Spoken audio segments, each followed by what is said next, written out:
Call this meeting to order. Welcome to meeting number 103 of the House of Commons Standing Committee on Science and Research. Today's meeting is taking place in the hybrid format. All witnesses have completed the required connection tests in advance of the meeting. I'd like to remind all members of the following points. Please wait until I recognize you by name before speaking. All comments should be addressed through the chair. Members, please raise your hand if you wish to speak, whether participating in person or via Zoom. The clerk and I will manage the speaking order as best we can. For those participating by video conference, click on the microphone icon to activate your mic, and please mute yourself when you are not speaking. Interpretation for those on Zoom, you have the choice at the bottom of your screen of either Floor, English, or French. Thank you all for your cooperation. Pursuant to Standing Order 108-3I and the motion adopted by the committee on Tuesday, September 17th, the committee commences its study of the mission, mandate, role, structure, and financing of the new Capstone Research Funding Organization announced in Budget 2024. It is now my pleasure to welcome from Colleges and Institute Canada, Perry Johnson, President and Chief Executive Officer. From the UI Group of Canadian Research Universities, Chad Gaffield, Chief Executive Officer. And from Universities Canada, Gabriel Miller, President and Chief Executive Officer. We're looking forward to your testimony today. Up to 5 minutes will be given for opening remarks, after which we will proceed with rounds of questions. Mr. Johnson, I invite you to make, Ms. Johnson, I invite you to make an opening statement of up to 5 minutes. Thank you so much. Good afternoon, everyone. As noted, I'm the President and CEO of Colleges and Institutes Canada, the national voice of our 135 publicly funded colleges, institutes, cégep, and polytechnics. Research impact for Canadians is the theme I want to underscore today. Federal research must improve the daily lives of Canadians. It must also drive community and business innovation to support prosperity and well-being for all. Canada's public colleges and institutes specialize in industry-partnered, problem-driven research that works at the speed of business to de-risk technology development and mobilize greater technology adoption, adaptation, and integration. 62% of our partners are Canadian small and medium-sized enterprises who keep the IP generated from our collaborations, supporting wealth creation and retention in Canada and across communities. College's research approach is, by definition, mission-driven. Je suis heureuse d'être ici pour partager la perspective. I'm very pleased to be here to share our perspective on your new establishment. We do support the establishment of Capstone and these business research, which is mission-driven. The mandate, the structure, and priorities must lead our research system to meet Canadians' major challenges. We have 5 recommendations. Enshrine college and small and medium-sized enterprise representation on the new Council of Science and Innovation to inform the federal strategy and priorities for the Capstone. Have a dedicated college seat on the Capstone's board to ensure that all research players have a voice in its governance. Ensure full eligibility for colleges in the Capstone's mission programs. Hire Capstone leadership and staff with a core understanding and experience of industry academic partnerships, pathways to research implementation, and college-led research. And mandate intentional connections and handoffs with existing federal granting agency programs where barriers to full college participation must be removed and where the overall role of colleges must be reimagined, recentered, and reinvested to optimize the impact of federal research dollars. By adopting these recommendations and by assuring the Capstone has a standalone and robust budget, we believe it will be well positioned to leverage the unique strengths of colleges to deliver on a mission-driven research agenda with tangible benefits for Canadians. Let me share a few other data points that illustrate why we can't afford to leave college capacity on the table if we want to reap the benefits of mission-driven research. In 2021-22, Our colleges and institutes leveraged $150 million in federal government investment for a total of $433 million in research activity to support over 8,000 research projects, prototypes, projects, services, and processes in challenge areas such as housing construction, advanced manufacturing, and climate-smart agriculture and food production. Cependant, voici ce qui est le plus impressionnant. However, what's most impressive is that the colleges are delivering these results while receiving only 2.9% of the funding awarded by the Tri-Council, 3 granting councils in 21.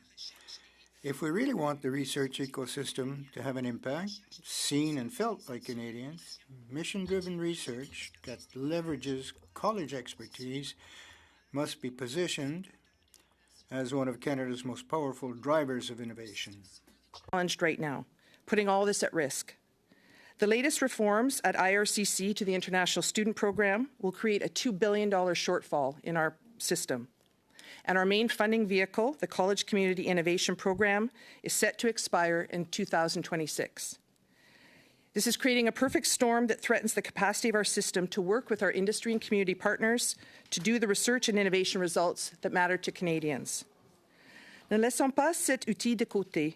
Pour ce faire, les collèges doivent être intentionnellement. So the colleges must be sustained in whole and in part for the innovation and research agenda. Thank you very much, and I await your questions. Thank you very much, Ms. Johnson. We will now turn to Dr. Gaffield. The floor is yours for an opening statement of up to 5 minutes. Merci beaucoup, Madame la Présidente. Thank you very much, Chair, and greetings to all members of the committee. I'm very glad to be here and have the opportunity to contribute to your discussions. Thank you for inviting me back to talk about the Capstone Research Funding Organization announced in Budget 2024. But first, let me emphasize the impact of the new research funding announced in Budget 2024 for scholarships, fellowships, and the core budgets of the federal research granting agencies, as well as for AI compute capacity. While more remains to be done, this support better positions Canada and all Canadians for the competitive 21st century. As you know, U15 Canada is composed of the leading 15 research-intensive universities that came together in 2012 to help advance research and innovation policies and programs for the benefit of all Canadians. These universities act as domestic research hubs for Canada's entire diversified research ecosystem that includes not only universities, but also research hospitals, research organizations, and colleges. In this context, U15 Canada welcomed Budget 2024's announcement that it would act on the advice of the advisory panel by creating a new capstone research funding organization. This development reflects increasing efforts to combine the strengths of disciplinary research to study deeply complex phenomena. When they were first created during the 1960s and 1970s, the federal research funding agencies reflected the established assumption that the best way to advance knowledge was through specialized research. This approach proved stunningly effective during the 20th century and led to major advances that have improved quality of life in remarkable ways. In recent decades, however, we have also become increasingly aware that disciplinary expertise by itself cannot always tackle complex research questions. For this reason, the federal funding bodies began years ago working to make their collective achievements greater than the sum of their parts. To manage this approach, the federal research agencies collectively created what is now called the Tri-Agency Institutional Programs Secretariat that administers about 1/3 of the 3 federal research agency budgets, as well as a vast array of common research policies. The Bouchard panel concluded that the time had come to take further steps in leveraging the specialized disciplinary strengths of the research funding agencies by evolving the Tri-Council Secretariat with a new governance structure. U15 Canada supports these efforts to build on the long-standing success of Canada's research system with updates that seek to strengthen coordination across the granting agency programs through a new governance mechanism. As recommended in the Bouchard report, such updates must preserve and build on the existing strengths of the research support system, including the excellence in fundamental research at the granting councils. Similarly, updates must be implemented cautiously to minimize any disruption to the existing system and ongoing research. The new capstone organization must continue to maintain the political independence of funding decisions. This core commitment to academic freedom and the free pursuit of knowledge are foundational principles of which Canada's research system and central components are central components of its success. Funding decisions must always be guided by a commitment to scientific and scholarly excellence based on competitive applications and merit-based review to support the best proposals and the best researchers. The new organization must commit to diverse representation, including Indigenous researchers, to achieve truly inclusive excellence. An ongoing connection to health research must ensure that health-based research is guided by healthcare delivery, patient outcomes, and the activities of other federal departments and agencies. Similarly, it is essential that the social sciences and humanities research on human thought and behavior be fully supported in keeping with the complex challenges and opportunities of the 21st century. Finally, we welcome the recent publication of a What We Heard report following tri-agency-led consultations. We appreciated their recommendation for sustained engagement and ongoing dialogue as the capstone changes are developed and implemented. Overall, the opportunity to pursue greater interdisciplinary research, to strengthen international research collaborations, and to drive mission-driven research, building on the essential specialized research supported by the granting agencies, promises to be an important step forward for the research ecosystem for the benefit of Canada. We look forward to learning more about this initiative in the coming weeks. Un grand merci, and I look forward to the discussion. Merci, Dr. Hatfield. Okay, we'll now turn to Mr. Miller, and you have the floor for an opening statement of up to 5 minutes. Merci, Madame la Présidente. C'est un grand plaisir d'être ici. Thank you, Chair. It's a great pleasure for me to be here this afternoon. Development of the new capstone agency, its mission, mandate, role, structure, and financing. L'Université Canada représente 96 établissements de tout. Universities Canada represents 96 institutions of all sizes, from research-intensive universities to regional multipurpose institutes. Of a post-secondary system that delivers the highly talented, the highly skilled talent Canada needs for a knowledge-driven and innovative economy. The new capstone agency will play a crucial role in this process and in modernizing and strengthening federal support. Universities Canada participated in the tri-agency's consultations held this past summer. We also held our own consultations with our members, and we produced a report on these discussions, which has been shared with the Tri-Councils, the Department, and the Minister's Office. I'd like to emphasize three key priorities as we discuss what this new agency might look like and be responsible for. First, let's protect what's good about the system we've built in Canada.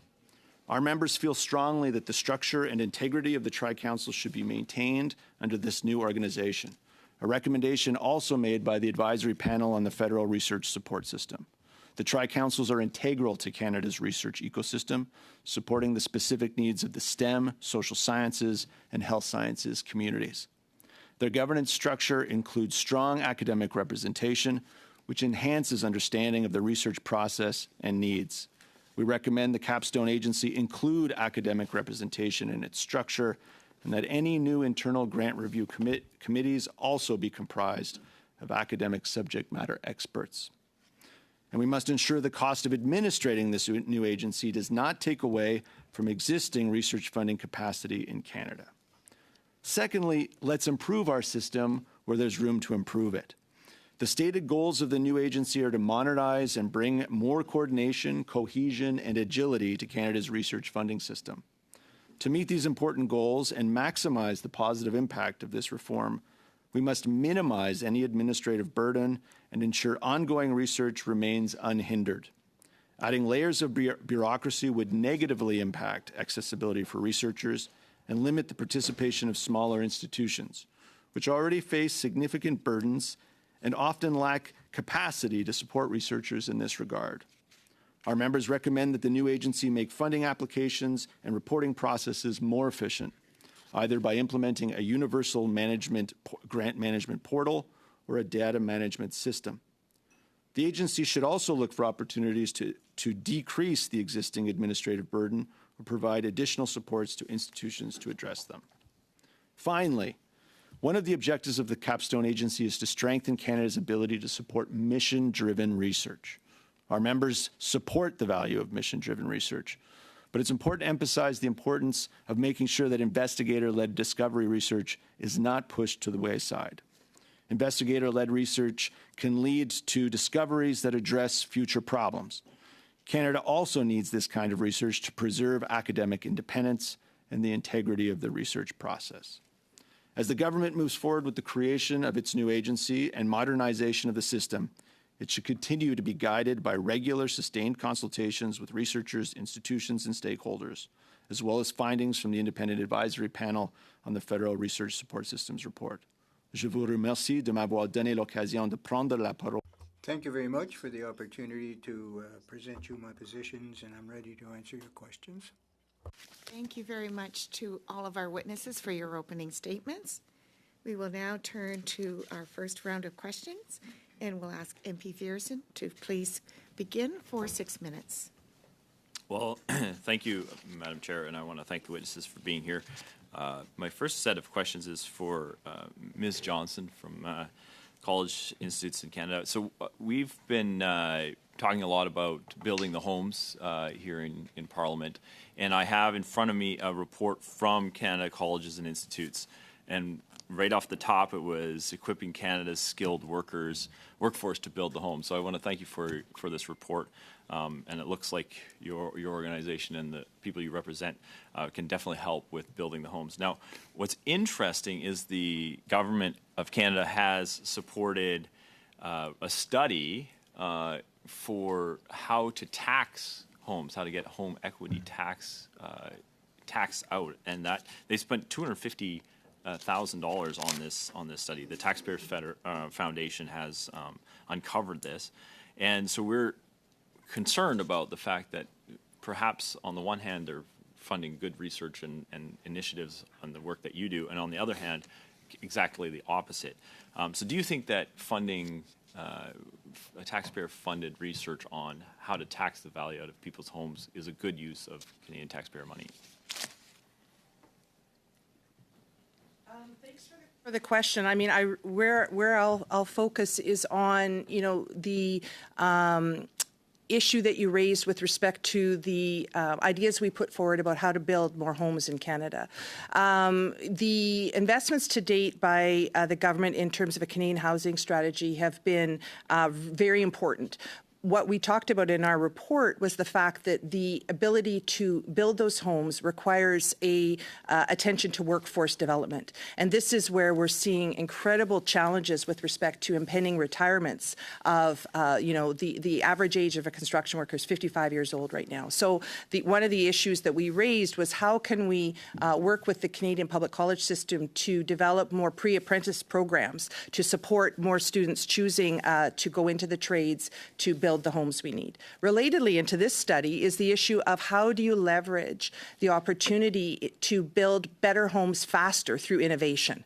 And one of our ideas has been to set up a housing challenge fund through the applied research program at NSERC, which would set a challenge for Canadian colleges to come together to develop innovative approaches to modular housing, different ways to look at building efficiencies. And so this is, I guess, where I would respond to the question. I think that we are very interested in finding ways to leverage the capacity of the applied college system and its partnerships with industry. Housing is one of the key sectors in which our members are very active. So how can we do that to leverage the housing challenge that we have right now? Okay, thank you. You mentioned in your opening remarks just around that whatever we're doing must improve the daily lives of Canadians, and I appreciate that. I'm just concerned about research that is going into how to tax the equity in people's homes. How does that provide value for Canadian homeowners when we have a housing shortage in this country? Do you have any comments around that? I think think that one of the things that I'm not really, we haven't done too much an assessment of that particular measure that you're talking about, but what I do think that we would be really well placed to focus on is how do we leverage the opportunity that we have through the public post-secondary system to look at where are the challenges to building more homes in this country? How can we leverage the policy capacity, the research capacity, the partnerships we have with industry and with communities to really build, to develop the multi-stakeholder approach to building more homes. So this is where our particular interest around a challenge fund would come in, is really marshalling new resources to give a challenge to our post-secondaries and say, what could you come up with in terms of new ideas to support and develop new technologies, new processes, et cetera, to build, the kind of housing supply that we need? Where are some of the policy barriers, et cetera? This is why we're so interested in the notion of more investment in mission-driven research. The housing crisis in Canada is a mission-driven approach that we feel we could be marshalling more of our research capacity to address. You just mentioned in your opening statement just around the budget for Capstone. What would you see that budget going towards? To some degree, this could be a volunteer organization with a very limited budget. Do you see it? Because you said well funded. I'm not sure what you foresee with that. Well, like my colleagues, I think what's important is that we look at how to stand up and fund a capstone organization that builds on but doesn't take away from the investments in the system to date. And so how do we look at creating some standalone envelopes for example, mission-driven research that could really leverage the capacity that's been built in the system to date. And so time is coming closely to an end. I just want to notice that on your Twitter you have a very prominent photo of you and Minister Boissonnault. I was just wondering if you've discovered who the other Randy is, or if did you meet the other Randy? Thank you. No, I didn't. Maybe you did. You're lucky we don't have rules as to relevance. I think my time is up, Madam Chair. It is. Yes, it is. So we will now turn to MP Longfield for 6 minutes, please. Thank you, and thank you for launching us into this study and for the work that you've all done over the summertime in the consultation process. I'm going to start with Ms. Johnson, and great to see you in this role. I'm both a college grad and a university grad. There's room for both, and in fact, now there's more and more frequently partnerships between universities and colleges, between the theoretical and the applied. Could you comment on the changing nature of the relationships between colleges and universities and how Capstone should be able to accommodate the changes? Thanks for the question. And I think that you've put your finger on exactly the kind of approach we're trying to encourage that we take when we think about an opportunity to reimagine the research agenda here in Canada. How do we think about all of the different strengths that the different players in the ecosystem can bring? How do we intentionally connect them through identifying the impact we want, the outcomes we want through the research, and then how do you design the program to get there? And so this is why we feel mission-driven research and a mission-driven agenda is a way to do that, because if you identify the challenge, then it becomes more clear how you then develop a set of tools, a mission portfolio that can incentivize colleges to come to the table, universities to come to the table, to play to their different strengths, but to bring the impact down to the end users at the forefront. So, yeah. Thank you. And your example of housing was excellent. In Guelph, we have auto parts manufacturing processes being applied to housing in modular construction. And in fact, some of the same companies are involved in both sides. And Conestoga is involved in both sides as well as the University of Guelph. So very cool to see it happening on the ground. We just need to support it as well. Mr. Gatfield, it's great to have you back. And you've got such a rich experience in this area, having been part of the Tri-Council agencies as well. trying to ask the question fairly because you might have some criticism or things that could be improved that you've already presented that you could present again. One part of that question. The second part is thank you for bringing the U15 German delegation a few years ago to Canada and for including me in some of those meetings. We had a German delegation on the Hill yesterday talking about the Fraunhofer Institute, Max Planck Institute, how research has really evolved in Germany into several external institutes. Whether there's a lesson between what's happening in Germany and has happened over the years, how that could apply to Capstone, and also any criticism of the existing system that we should try and capture. Well, thank you so much, Madam Chair, and for that question. The member is raising something that is actually very active at the moment. In fact, we are organizing with our counterparts, the German U15, a major event in Germany in the third week of January. And in fact, our transatlantic action has increased. And this is for a few different reasons. One is that, as we all really learned vividly during the pandemic, research is global now, and we need to really leverage each other. The world's challenges, obviously the pandemic, but everything else, the environmental, digital, it's all global, and we need to share. And Canada is very fortunate to have very good links internationally, and we found this during the pandemic when, for example, we were able to turn to our research community, and they had contacts with the key scientists at Moderna, at Pfizer, and so on, and we were able to get access to vaccines. So the international dimension of research is really, really important. And Europe, obviously, thanks to Horizon Europe, is going to become increasingly important.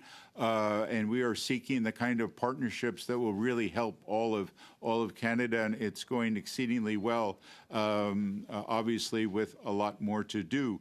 I think Capstone fits into this. Why? Because one of the things that we haven't had, I think, as successfully as we might have, and that is one door to knock on. In other words, I can remember when I was heading the Social Science and Humanities Research Council, we developed partnerships with our counterparts in other countries and so on, often brought in the other Canadian agencies on certain initiatives and so on, but there wasn't a single door. And I think with Capstone, the idea is to have a single point of entry. So if any country would like to engage with us, they can come to a door. And I think back to the earlier member's comment, I think this is a way in which we can make this more efficient, more effective, and we can respond more nimbly at times to the importance of international research collaboration for Canada's benefit. And then quickly to Dr. Miller on the internal connections. The University of Guelph hosted the Minister of Agriculture last week. I was in an ag tech discussion with how do we connect all of the data going on around agriculture across Canada and whether Capstone could play a role in the internal connections within Canada. Yes, I think absolutely. That's a big part of the potential we see for the Capstone is as Chad was alluding to, a single coordinating contact point. And we see that benefiting researchers who now interact through the three tri-councils with the government. But I think just as you say, there's also advantages within government to bringing together the knowledge the government is helping to produce through its research investments, and then making sure the country's benefiting to the greatest possible extent. Thank you all, and thank you, Chair, for the extra couple seconds. Thank you, that's great. So, MP Blanchard-Chilcot, you have the floor for 6 minutes. C'est un plaisir de... Thank you, Madam Chair. It's a pleasure to greet our witnesses for today's event. Mr. Miller, you represent how many universities in Canada? And the smallest of the group, how many students? 200 or 300 students, perhaps? Well, a framework organization for research has been discussed for a number of years. In October 22, the government itself provided this mandate to have a system, for structured system, and these individuals on the board, there was University of Montreal, University of Toronto, all the bigs, and then the University of McGill, BCU, and Saskatchewan. I'd like to understand, you recognize 200-300 students in one campus. Have you tried to make any attempts that this organization be more representative and your membership could be reported there? I'll try in French, but I may have to switch to English. I share your concern as to the importance of representativity, that the reasoned process by which we can ensure but has Universities Canada addressed themselves to the it would be important to have universities and campus of various sizes. Have you made any efforts to get these included? You mean the Bouchard Commission? Well, what we told them there, this is our point of view. This is the perspective of our community.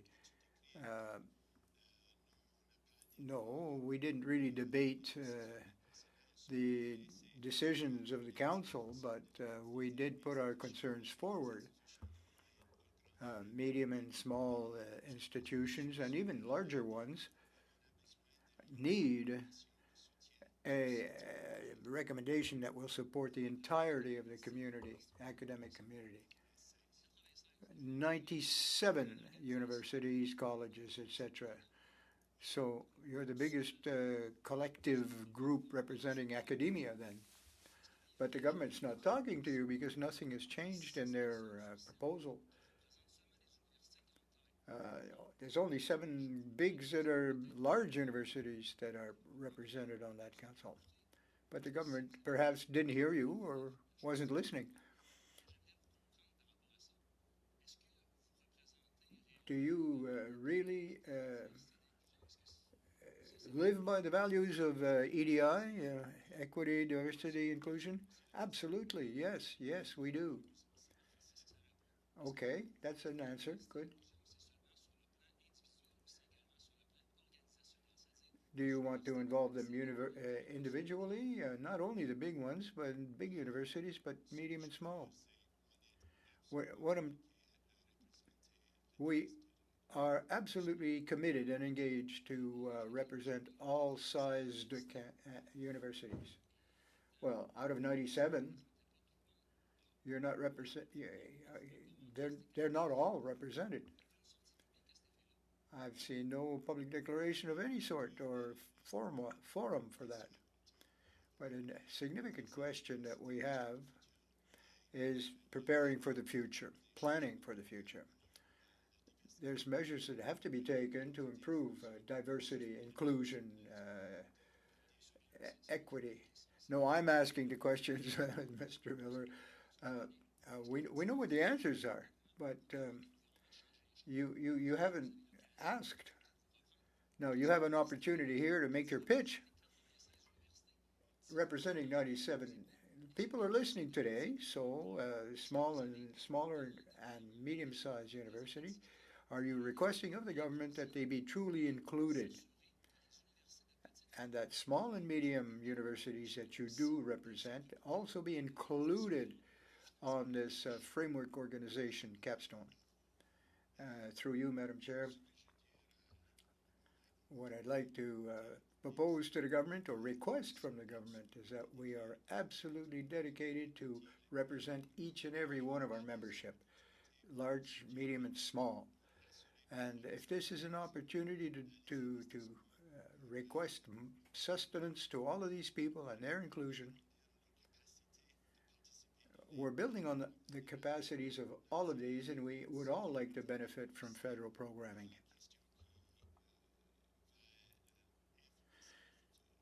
because it's these kind of decisions that are made at this time that will play seriously in the future. How many medium and small universities would you like on the group, Mr. Miller? Well, the council has been appointed by government. We had no say in the matter. No, but what is proposed in the budget, how many would you think would be sufficient or adequate to be, in fact, equitable and diversified enough, small and medium? Well, percentage-wise then. Well, diversity, that is, represents the major points of our collective community. They will be taking decisions and building programs for the entirety of the country, so everyone should be there. Now turn to MP McPherson. Welcome to our committee. It does take a village, as we saw earlier, to replace Mr. Cannings. So anyway, welcome to the committee. The floor is yours for 6 minutes. Thank you very much, Madam Chair. And it certainly does take a village to replace Mr. Cannings. And I'm sorry that I am a pale shadow of Mr. Cannings at this committee. And it's nice to see everyone here. This is a particularly interesting study for me because I do have so many post-secondary institutions in my riding, including, of course, the University of Alberta. And I'm grateful for all of you for being here today. And I think that might be where I start, is to ask you a few questions just about the current situation that we have in Alberta. So as we're looking at funding research and trying to find ways to better fund research across this country, in Alberta right now, there is a piece of legislation that is limiting the ability of the university to do that, because what it does is it actually says that the Alberta government has to determine which dollars can go through to the University of Alberta. Can you talk about any worries that you have about, how do we keep political interference out of these decisions? How do we ensure that the decisions are being made for in the best interests and have that autonomy? Can you talk about that? And why don't I just start from left to right? Thank you. Merci beaucoup. Thank you for the question. You're touching on, I think, a really key question that all Canadians, in fact, I think citizens around the world want to know, and that is that their money, their taxpayer money, is being invested as well as possible. In other words, the expression used, really to fund the best research. That's what we want, the best impact, the best results for Canadians. And what we have found over decades and decades is that the minute you do that based on something other than serious peer review, merit review, it leads to trouble, and you don't get the best results. The tried and true method is to not try to interfere in the process, not try to put a thumb on the scale, but rather to allow a robust peer review, merit review system where experts come together, and often, as we found in Canada, we invite experts from other countries and so on, such that we do the best we can in terms of the taxpayer funding that supports our work. And it's, I think, worked really well, and I think it's a mistake to ever move away from that. It will not promise expected results, and it will really confuse why we invest in research and innovation. We invest in research and innovation to enhance quality of life, to build a better future, to really build a better society, and we can't do that based on periodic, momentary preferences of anybody. Thank you. Ms. Johnson. Thanks so much for the question, and great that you're part of the committee. And what I wanted to offer was a complementary perspective about how we could think about impact and relevance and excellence.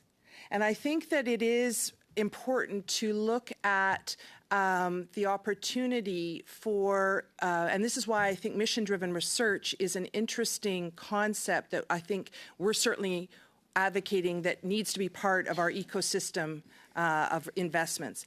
And this is because, yes, we want to ensure that there is strong scientific merit for what we're investing in. But at the same time, this is where a mission-driven approach can come in. If you're also involving an impact review where policymakers, regulators, those who represent end-user communities also are part of determining the final shape of a research initiative, it can actually be embedded in more results on the ground. And so if, from a conceptual point of view, I think that it is interesting for us to look at that in the context of mission-driven research. The particular challenge that you're noting in the context of Alberta, I know certainly that there's certainly an interest among our college members who also do a lot of research, making sure that at the end of the day that all of the dollars going into research, including both federally and provincially,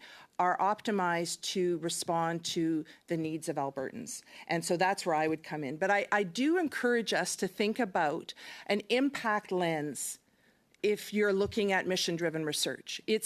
There is, and there's examples going on here in Canada, and I used to work at Genome Canada, so I'm aware of the challenge-driven approach to mission-driven research. And there is something to be really examined as we look at relevance and impact and who you're involving in finally shaping a research program.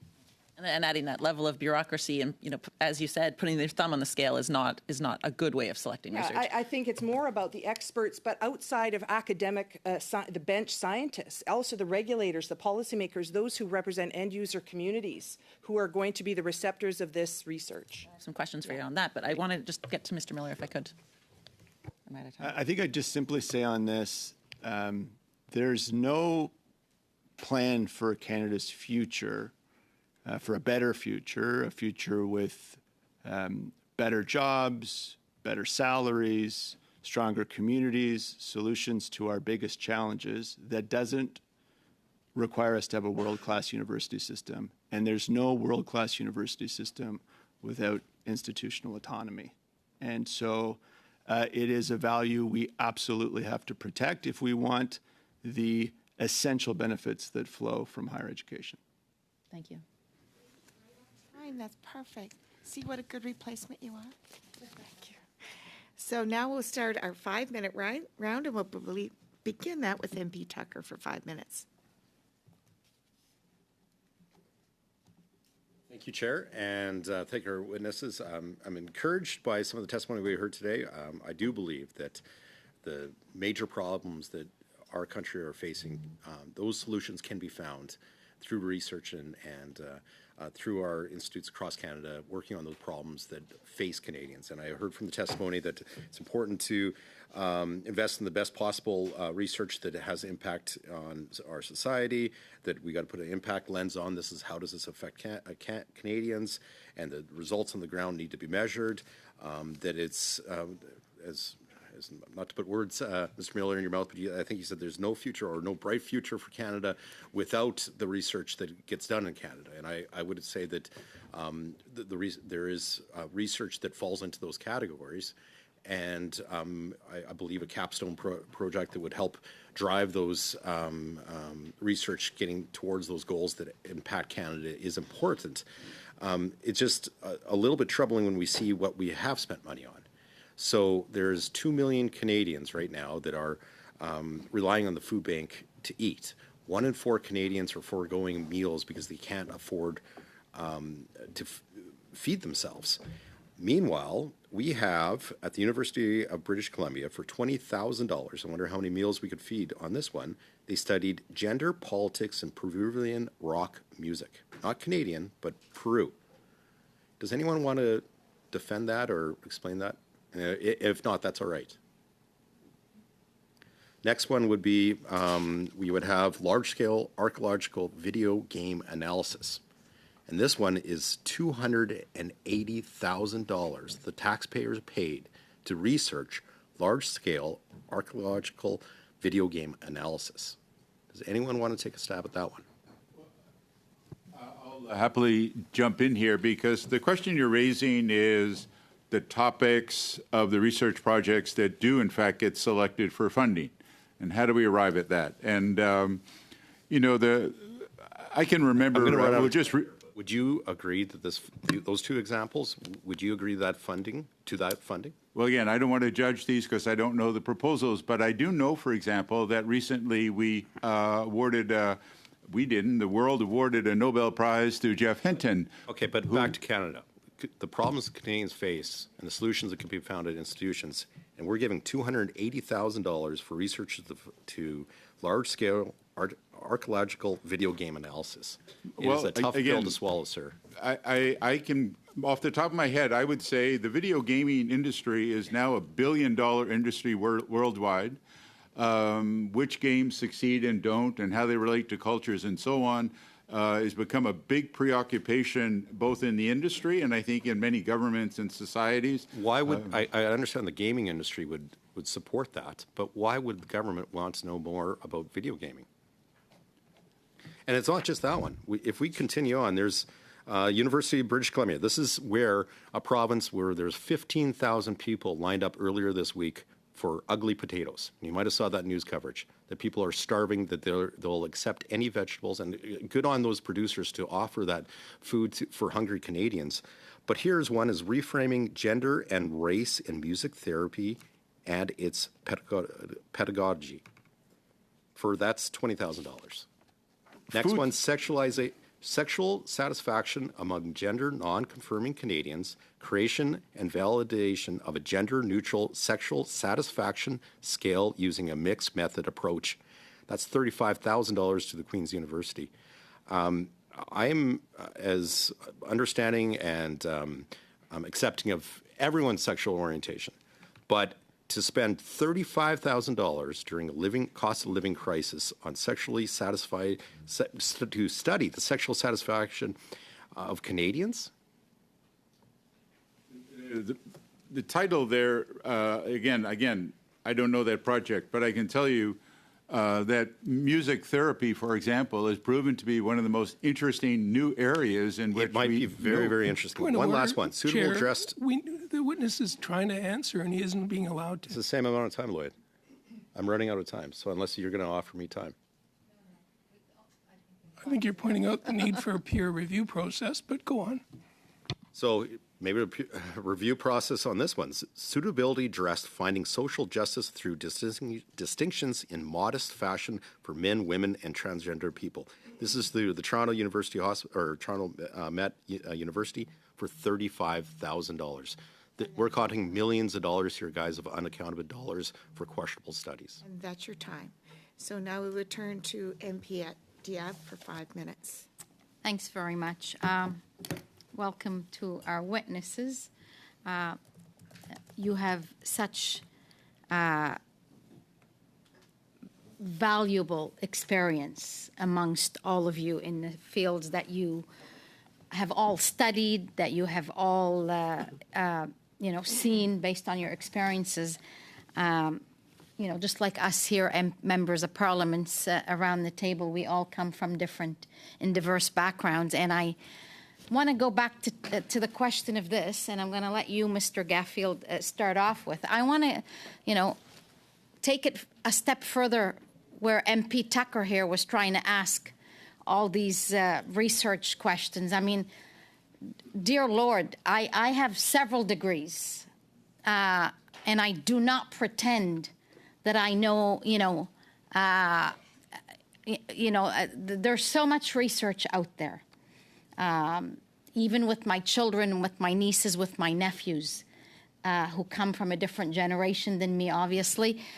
They have all such varied backgrounds, varied capabilities, varied research. I've got a number that have gone to graduate and have PhDs, all in different varieties.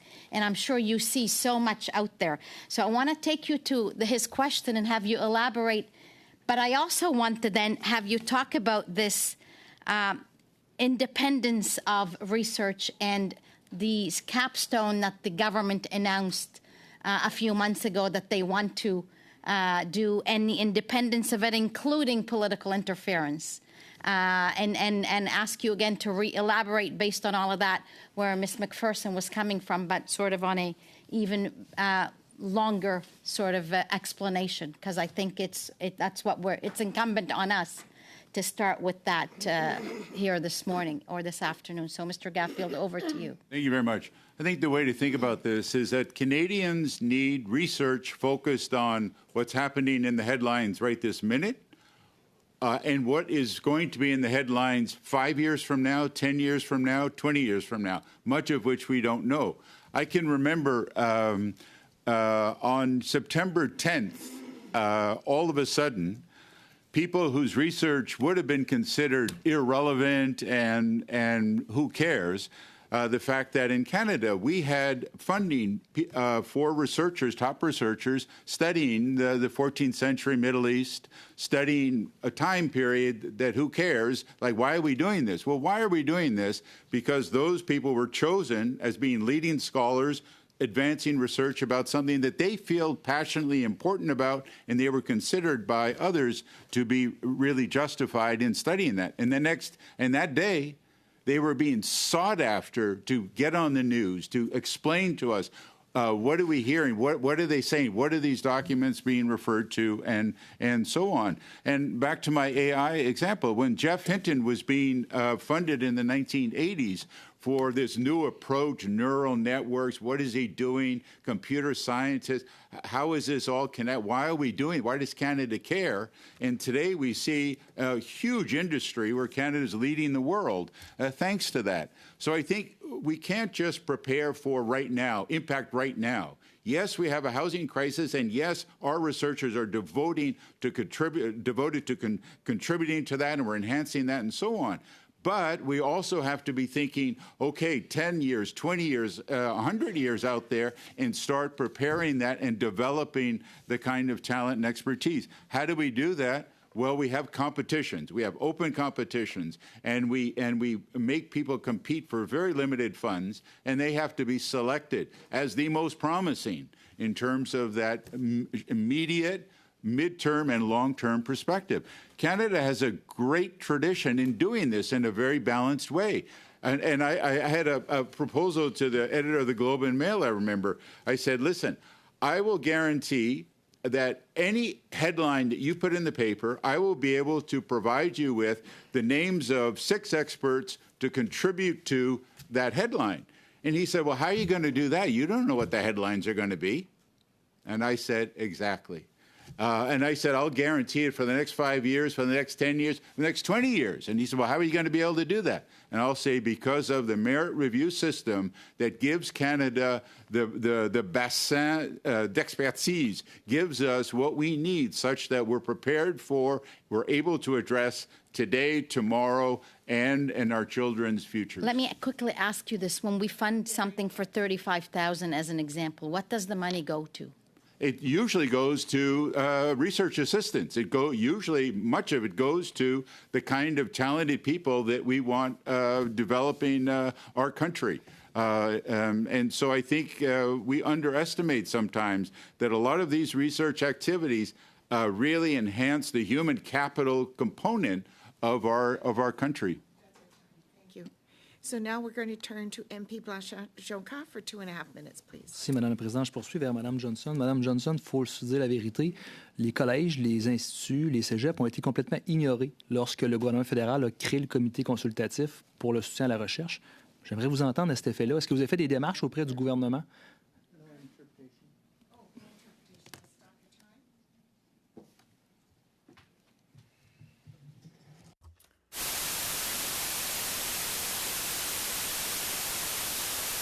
Have been ignored, and have you approached the government to find the inclusion? Well, I'm glad you can hear me now. In October 22, the federal government committee on research completely ignored colleges, cégeps, polytechs, no representation on that group. What do you think about that, first of all, and what would you like to see in future as to representation in that basic funding body that's going to be created? Thank you for the question. And I think it was a flaw in the process. There's no mechanism to include them. We have to find a way of including our vision for research should be representative. The major actors should include colleges, CEGEP, Polytech. And this is why we are making recommendations, and I've said it today in our submission for Capstone that college directors should be on the Innovation Council, if you will, of Capstone for that very reason. In March 23, they tabled a report called the Bouchard Commission report, which is government support to research. Now, in June 24, there was a public consultation. It took a year, 3 months to consult the people. What do you think of that delay? And when you do a public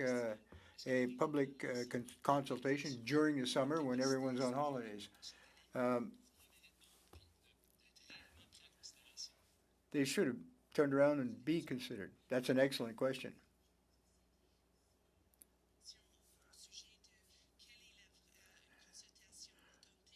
What's an authentic consultation and what, in fact, is a session where they'll be seeking the engagement of these other participants or stakeholders? It was very difficult for us to have an opportunity to have a representative view of all that within a 30-day period. Colleges think it's so important. We went out and contacted them in July to get their advice, to get their points of view so that their voices be heard, because they share this vision. Final 2.5 minutes then, please. MP McPherson. Thank you, Madam Chair. So I'm interested a little bit in what you were talking about with regards to mission-driven and some of the challenges around mission-driven. So I know that during the consultations, that term raised some particular concerns with research in the social sciences, humanities, with Indigenous communities, who saw that perhaps the historical, religious, military, and colonial connotations were exclusionary or could be exclusionary. And I am concerned when we do a consultation process like this, what are the costs if we get it wrong, if this is not done correctly, and if we are not able to hear those alternative voices? Mr. Miller, maybe I'll start with you just because I know your colleagues have had an opportunity to answer in this round. How do we deal with that? How do we make sure that those voices are heard, and how do we ensure that we are getting it right? Well, I think that probably the most important point on this that the group of us have made is that the dialogue has to be ongoing. It can't just be a kind of one and done, and then we see how it turns out. So especially given the speed with which this has had to happen, I think the conversation needs to continue closely with the community at every stage of the decision-making process and then right into implementation.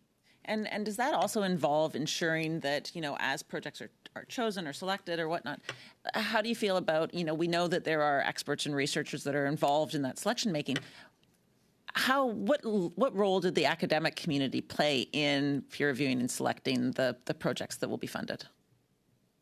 Well, I mean, in the best of what our system has established, the Tri-Council, they're a definitive role in terms of evaluating the research proposals, and I think that it's very important that continue to be the case, that proposals be evaluated for their scientific merit. And and I think this also goes back to the point that Monsieur Blanchet-Joncas has talked about. It's very important that a diversity of institutional and academic backgrounds be represented, and that we're helping researchers from all institutions build the capacity in order to access these funds and contribute to our research ecosystem. And that's that. Thank you. 2.5 minutes goes fast. Thank you so much. Thank you to the witnesses. We really, really appreciate all your expert testimony today. It was very, very interesting, and we appreciate you coming before committee. And Dr. Gaffel, we're always glad when you return. So thank you so much. So now we will actually, if you have anything else that you didn't get to cover that you would like to submit, you can do submissions through the clerk. So we're now going to adjourn while we get ready for panel number 2.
By video conference, and I do believe we do have a witness, so I'll read this.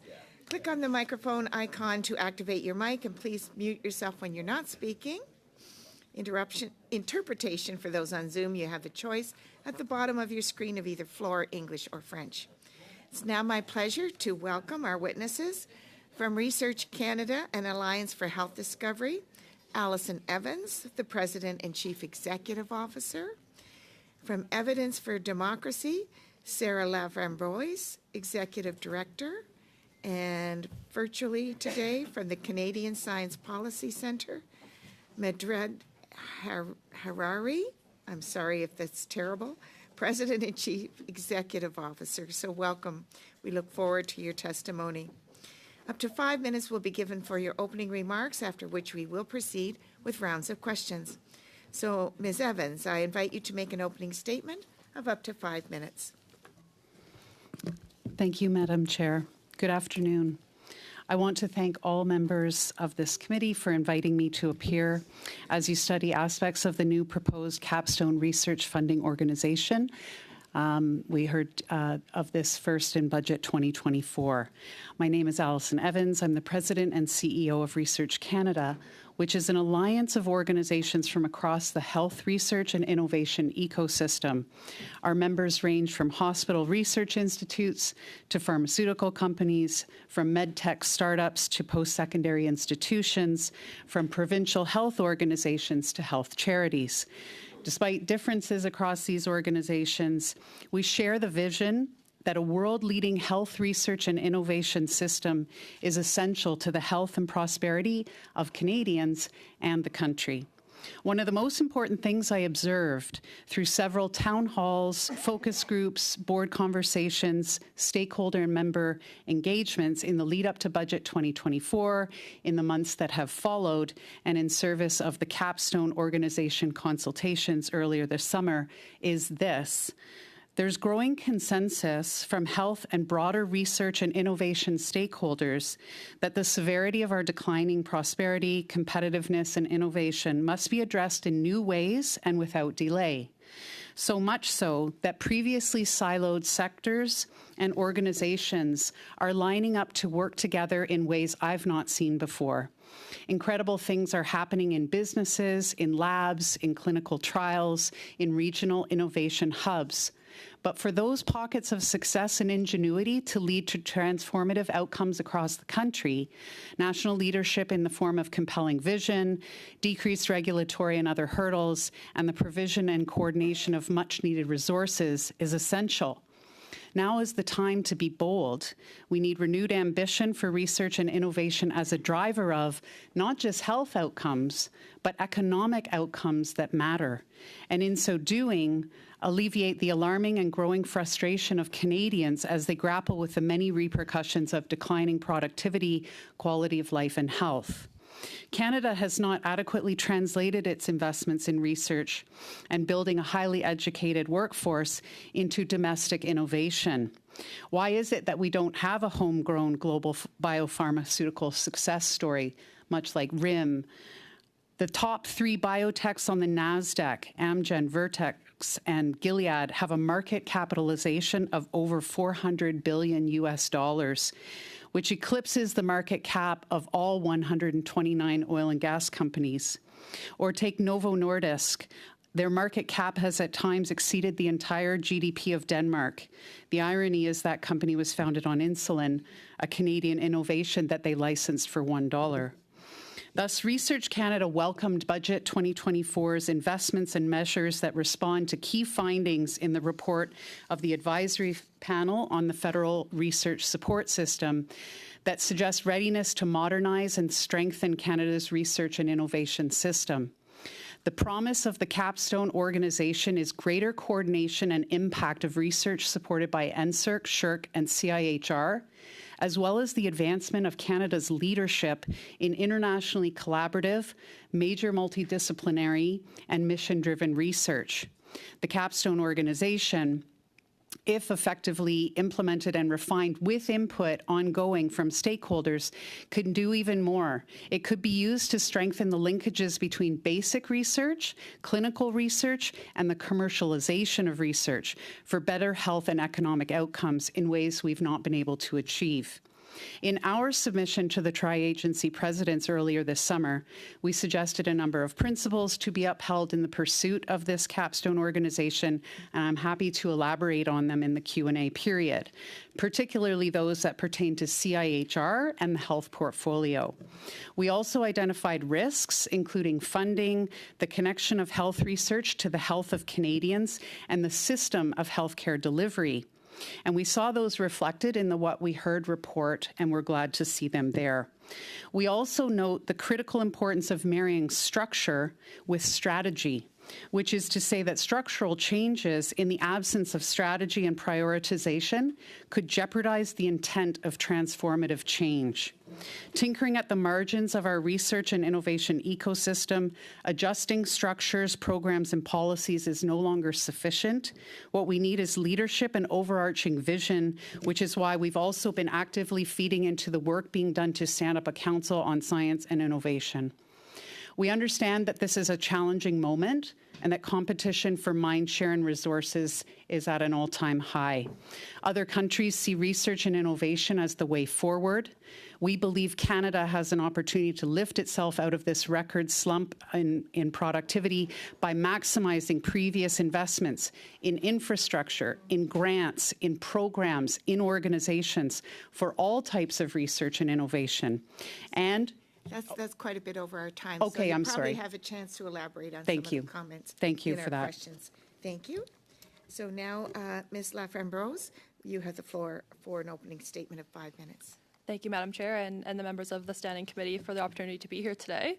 My name is Sarah Laframboise, and I'm joining as the Executive Director at Evidence for Democracy, known as E4D for short. E4D is a national, nonpartisan, not-for-profit that works to close the gap between decision makers like you and the best available science and evidence. We believe that we all benefit when government makes decisions that are informed by the best available science and evidence. Canada is facing significant challenges: low productivity, climate change, and a strained healthcare system, all requiring evidence-informed policies. While Canada ranks 6th in the higher education, research and development expenditure amongst OECD countries, our overall research and innovation ecosystem lacks coordination, and we risk falling behind without a strategic direction. As proposed in the 2024 federal budget, the Research Capstone organization promises to prove better coordination across the federally funded research ecosystem. We echo the recommendations previously made in the 2024 report of the Advisory Panel of the Federal Research Support Systems and the 2017 Fundamental Science Review. I believe that if executed with transparency, accountability, and with community engagement, this new capstone organization could strengthen the very foundation of our science and research ecosystem. Importantly, this organization has the opportunity to lay a foundation for the development of a national strategic vision for the science and research community. I'd like to share with the committee a set of values that E4D believes to be crucial when taking on the creation of this organization. First, we believe that prioritizing transparency, accountability, and openness will ensure the utmost trust and seamless execution of this organization. For example, the capstone organization should be sustainably funded, ensuring that we strengthen the foundations of our research ecosystem. Securing the transparent allocation of predictable funding to support the organization's operations, staff, and resources will enable long-term success. There should be an established mechanism to prevent duplication of efforts and enable open communication among research entities, promoting efficiency and collaboration. There should also be reporting, feedback, and collaboration processes with ICED and health ministers that is formalized and structured for ongoing communication and coordination with relevant government departments. There should be a publicly available strategic plan and evaluations published in annual reports to outline the outcomes and impacts for this new capstone organization. Next is ensuring that the community continues to be involved in the vision and execution of the work of the capstone. At its core, the new capstone organization should ensure its work is informed by a representative set of science and technology stakeholders by intentionally establishing government bodies. While a board of directors will likely be comprised of representatives from tri-agencies, the Canada Foundation for Innovation, and the Chief Science Advisor's Office, we see an opportunity for intentional representation amongst the Science and Innovation Council. By ensuring that this council has a clearly defined mandate, the council can play a large role in providing strategic input to guide priorities and works of the capstone. Further, this council should have diverse representation from academia with dedicated representation of trainees, early career researchers, and established investigators, in addition to industry, nonpartisan, or nonprofit, and third-party organizations and the public sector. Individuals should reflect Canada's diversity and regions with consideration towards gender, career stage, and marginalized communities. Beyond this, evaluation of research proposals under the capstone should uphold the values of peer review, ensuring all research proposals are evaluated based on scientific excellence and potential impact. It should also exist independently, and government structures should be established to protect the organization from political interference, ensuring that decision-making processes are based on scientific merit and integrity. I look forward to hearing more on the capstone in the upcoming fall economic statement, and we are encouraged by the release of the What We Heard report based on the public consultations just last week.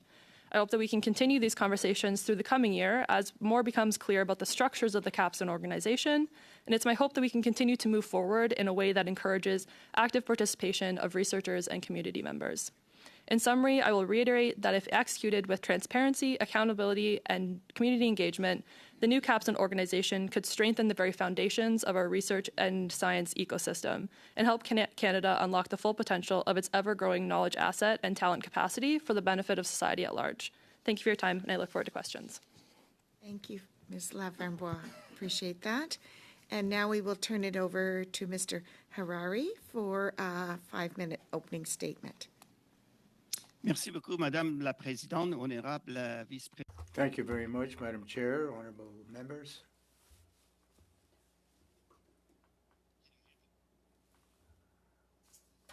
Est-ce que vous pouvez m'entendre? Can you hear me? You're being heard, sir. Go ahead. Thank you all, and thank you very much for this opportunity to address you today. Je m'excuse, mais j'entends la traduction plutôt que le texte. You may have to change channels.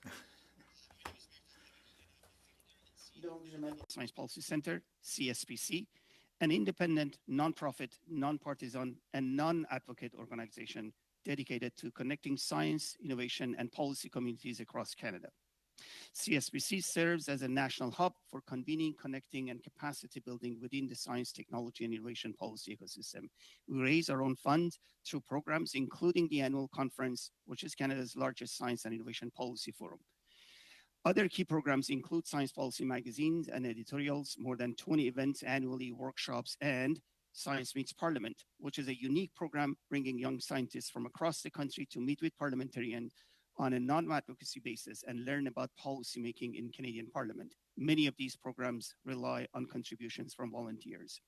Please note that my observations today are my personal views and do not reflect CSPC's position, as CSPC does not hold any views or recommendations, as it remains a neutral platform for national conversation on these matters.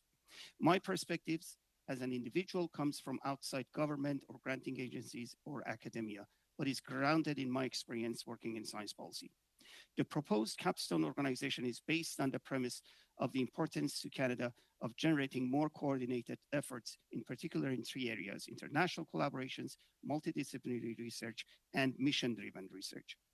I believe the context for the proposed Capstone organization stems from the recognition of the rapidly changing landscape of research and the world, including geopolitical shift, and the evolving nature of scientific research as it becomes increasingly multidisciplinary, and the need for strong mission-driven research to address our socioeconomic challenges. The mandate also refers to the gap between research outcomes and their application in public policy and industry, which in my view is an important element to include. First, international collaborations. In today's interconnected world, the complexity of global challenges like public health and technological disruption, global supply management, climate change, and many others require a collaborative approach that transcends national borders. However, Canada's ability to effectively engage in international research partnerships is hindered by insufficient coordination among various entities. Our research community often faces barriers such as limited funding mechanisms and policy coordination for international STI projects engagement.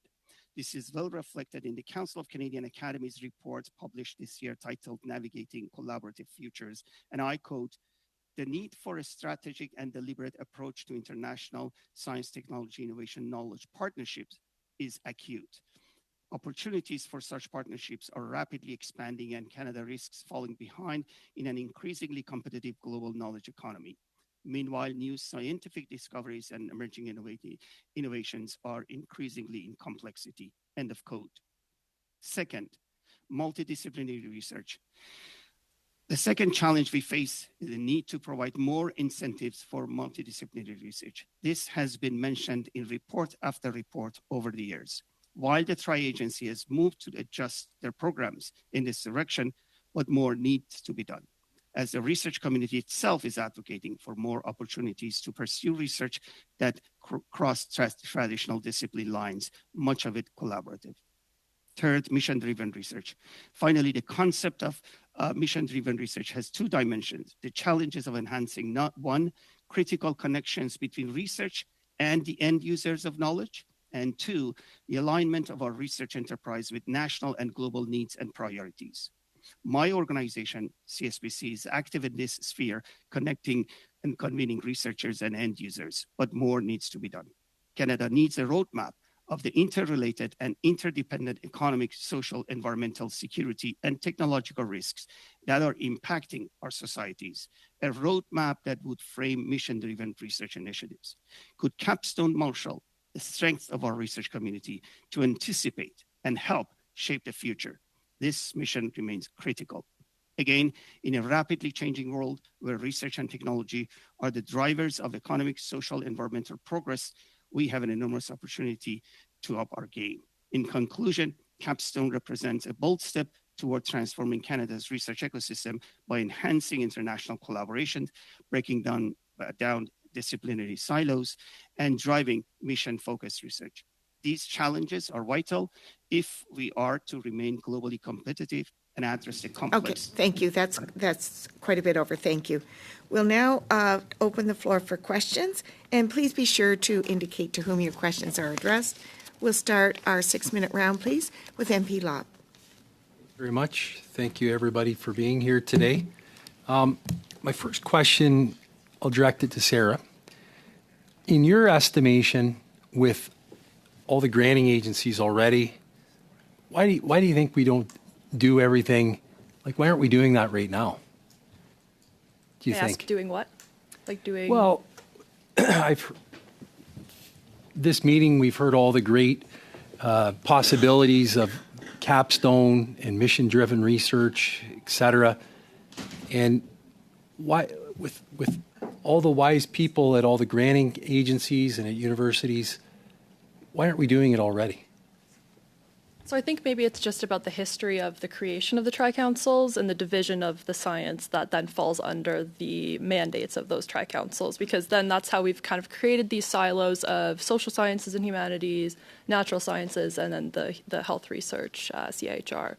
You know, the siloing of those into those funding structures has benefited the community in the way that we can consolidate different funding through those processes, but it has created gaps where you can't provide as well interdisciplinary research that might combine multiple domains. And so that's where I see the strengths of the Capstone coming, is that you can have the interdisciplinarity right ingrained into the mandate, including the mission-driven. It's not to say that we don't do applied research in a lot of these tri-agencies, but I think that distinction is important because applied research definitely does happen into the tri-agencies, but the mission-driven is where you kind of have this intention from up down, where you have a vision for what the mission should be for Canada.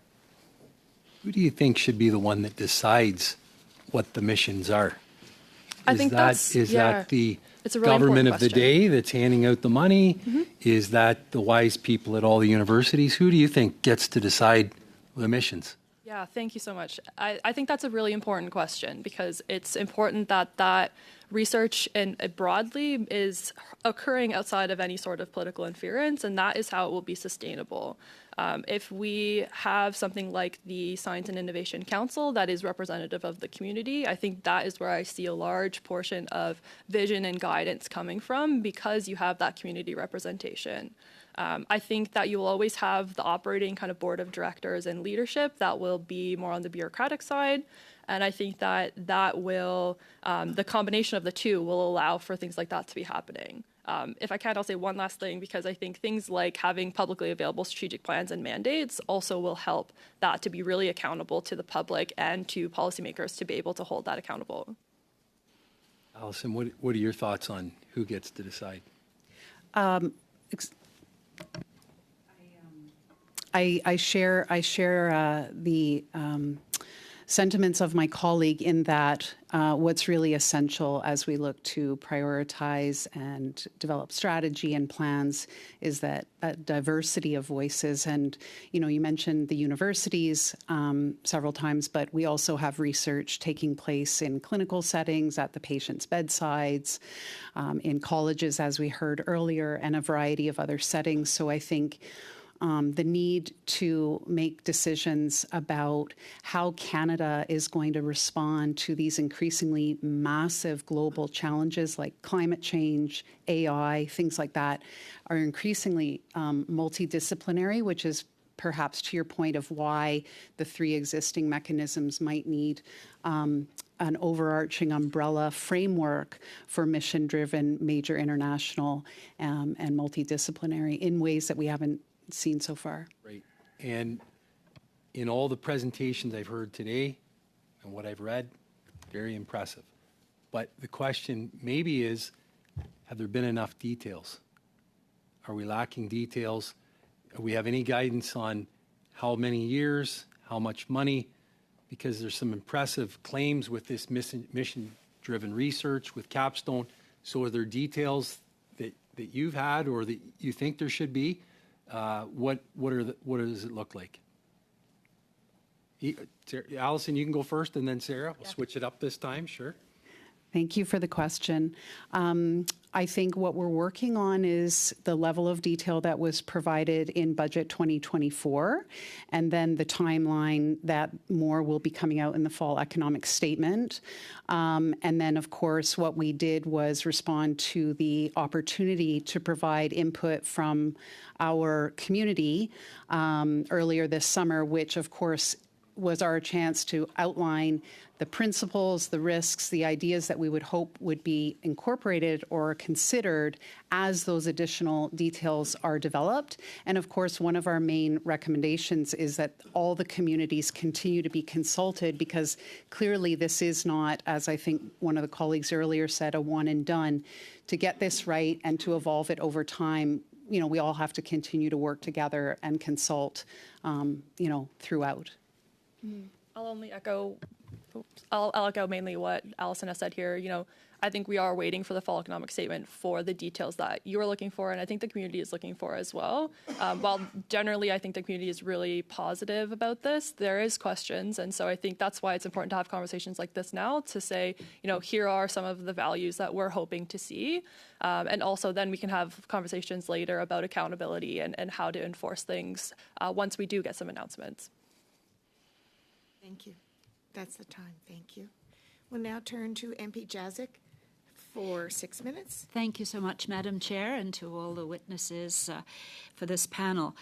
The need for a capstone organization seems to have been clearly established, starting with the Naylor Report 2017, Bouchard Report. The intention of coordination, mission-driven, I think we all understand that concept. I'm more interested in how the structure is actually going to work. Is it necessary to maintain boards of directors and CEOs for the tri-councils? Why would you not, from a structural point of view, and to possibly promote efficiency and maybe even save some money, have the capstone organization and just simply not disband the tri-councils, have all that assessment of individual research projects occur via the tri-councils, but somehow have a way of coordinating that activity without having to have approvals through individual boards and CEOs that then go to the overarching capstone. So I'm just trying to understand if some of this, through the consultation that you were engaged in through the summer, if some of these more detailed kinds of how it will work. Ms. Evans, you use the term without delay. There seems to be a certain urgency when you talk about mission-driven, etc. How are we going to ensure that, in fact, there is no delay, that the coordination occurs rapidly, Could you elaborate just in a very practical way as to how you see this working? So perhaps Ms. Evans, I'll start with you. Thanks for the question. And again, we share curiosity about some of the operational details, and we value the opportunity we had to outline things we think should be being considered to operationalize well. We think that all the intentions that have been shared and the aspirations are great, but a lot of it is the devil's in the details, and implementation is very important. We agree that there is huge operational streamlining and efficiencies to be gained by having all three granting agencies sort of under one umbrella. And we think that there's, to your point about how this could help with speed, when the pandemic hit, we didn't have a go-to spot to set up our rapid response research and this and that was necessarily as transdisciplinary and robust as we need going forwards for such things. And now I think it was Chad Gaffield who earlier talked about that one door that will allow the government, when a major crisis or opportunity or challenge reaches a boiling point, we have a mechanism through which the power of each three autonomous, investigator-led, disciplinary-rich organizations can more systematically work together on transdisciplinary challenges. And Ms. Thank you. I think that it's important that the existing roles and responsibilities of the tri-agencies are relatively unimpeded during this process, just because of the importance of research and the everyday research that does happen.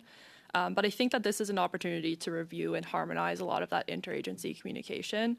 And even in the fundamental science review, they recommended that the government should undertake a comprehensive review to modernize it where possible and to harmonize a lot of those legislations between the four agencies and support extramural research as well. So, these have been calls that have been coming since 2017, and, opening up the idea of Capstone does allow us to reevaluate some of those things, and even including the review of current allocations of funding between the tri-councils as well.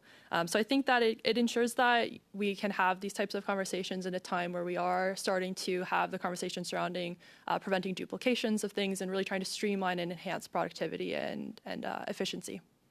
And perhaps, Dr. Hariri, are you aware of other countries' organization of this sort, just from your institute's knowledge of potentially the structure in other countries?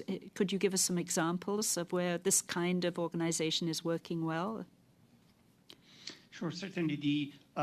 One of the countries that we can look into is the UK and United Kingdom. A couple of years ago, they merged a couple of granting agencies into UK Research and Innovation, what it's known as UKRI, under one CEO with one mission but different units in it. And that perhaps could provide some lessons learned, which we can look into. And I hope the government and the granting agencies, they are looking into these models to take lessons from them. So UKRI perhaps could be one of the best examples to look. Thank you so much. In the consultations, would you say that there was good engagement? Were you given lots of opportunity to provide feedback through the summer? We know that was the intention. And did you feel you were well consulted? I can go first. It was a bit of a shorter turnaround of a consultation.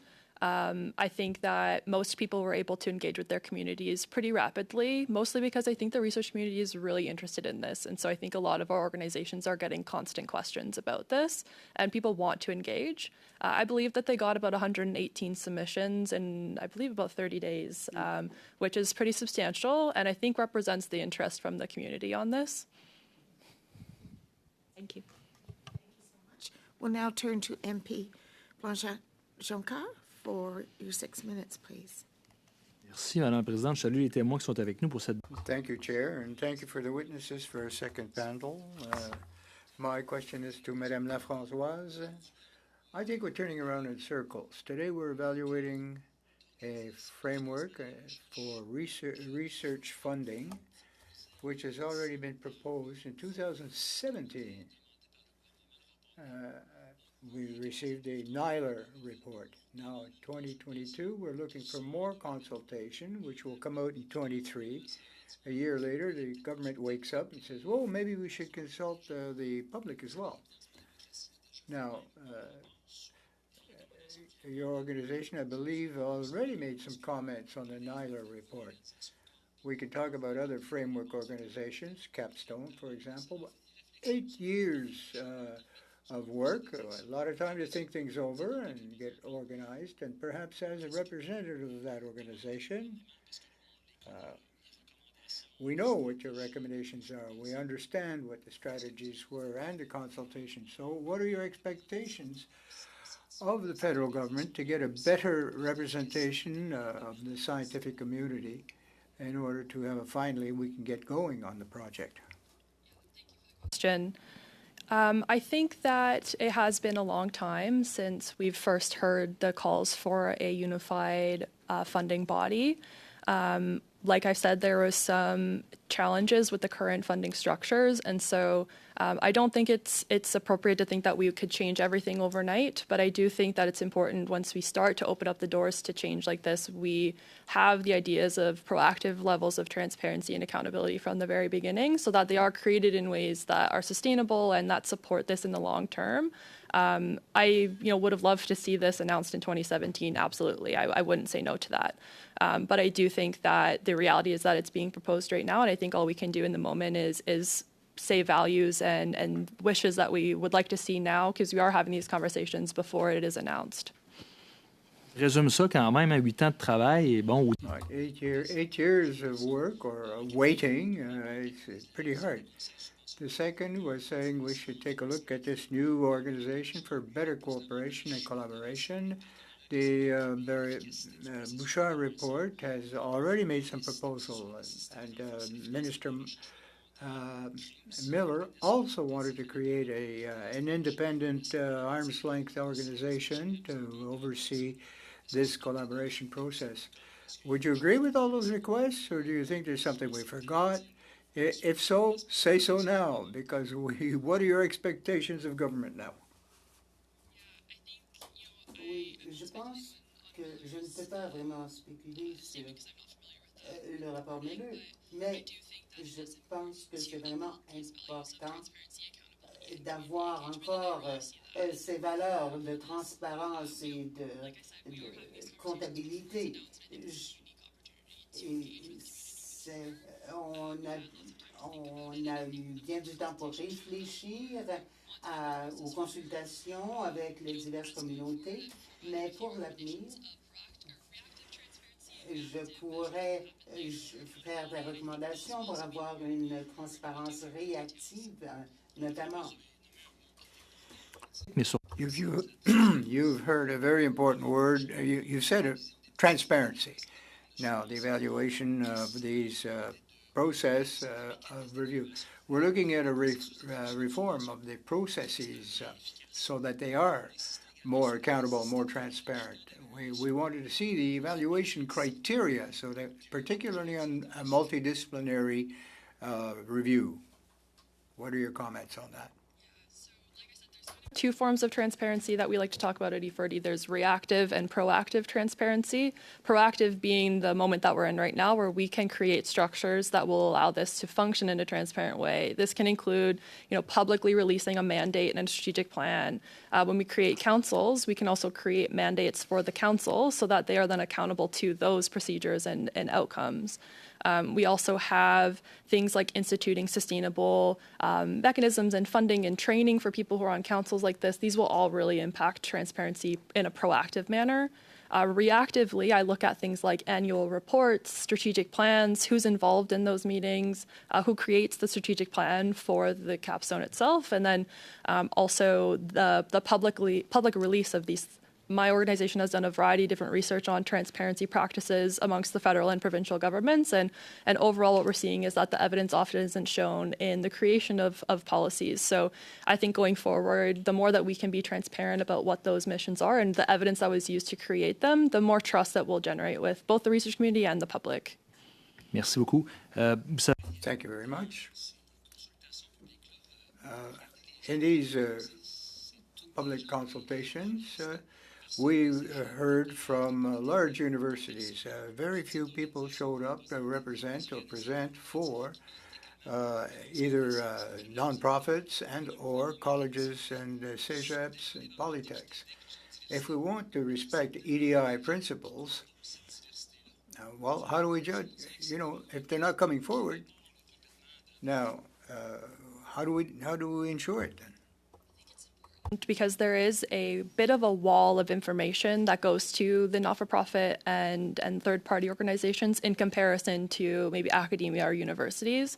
I think they're already so tied into that conversation, so it's quicker for them to be able to participate in a lot of these. I do think that the more publicly accessible a lot of this type of consultation happens and the more open that is, the more that the not-for-profit and public side will be able to contribute. Avez-vous l'impression que le gouvernement... Run out of time. We'll turn to Ms. McPherson for 6 minutes, please. Thank you very much, Madam Chair, and thank you to all of the witnesses for coming today and sharing their expertise with us.